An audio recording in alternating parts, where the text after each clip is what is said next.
Настоящее уплотненное масло для живописи должно быть густое и тягучее, как мед.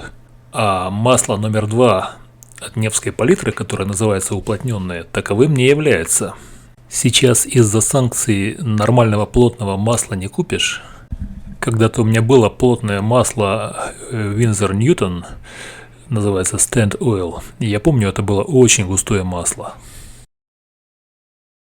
Итак, берем подсолнечное масло или льняное, кому какое нравится. Переливаем масло в банку с широким горлышком. Вливаем немного, примерно 1,5 сантиметра. Для эксперимента я решил сделать 2 уплотненных масла. Одно будет на основе льняного масла, и второе уплотненное масло будет на основе подсолнечного. Масло в банке без крышки нужно оставить как минимум на несколько месяцев, лучше на более длительное время. Под воздействием кислорода масло будет постепенно, так сказать, оксидироваться и загустевать. А если еще при этом масло выставить на солнце, то оно будет осветляться. В принципе, оно уже изначально достаточно светлое, но мне кажется, главный фактор не солнце, а воздух. Банку с маслом накрываем марлей в несколько слоев, чтобы туда не залетали насекомые. И надо предусмотреть вероятность попадания пыли. Наверное, марля защитит от пыли.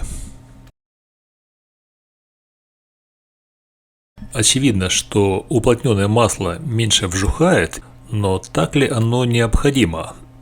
Оказывается, таки да. Покопавшись в литературе, я нашел интересную информацию, что у плотного масла хорошая адгезия, то есть прилипание к поверхности.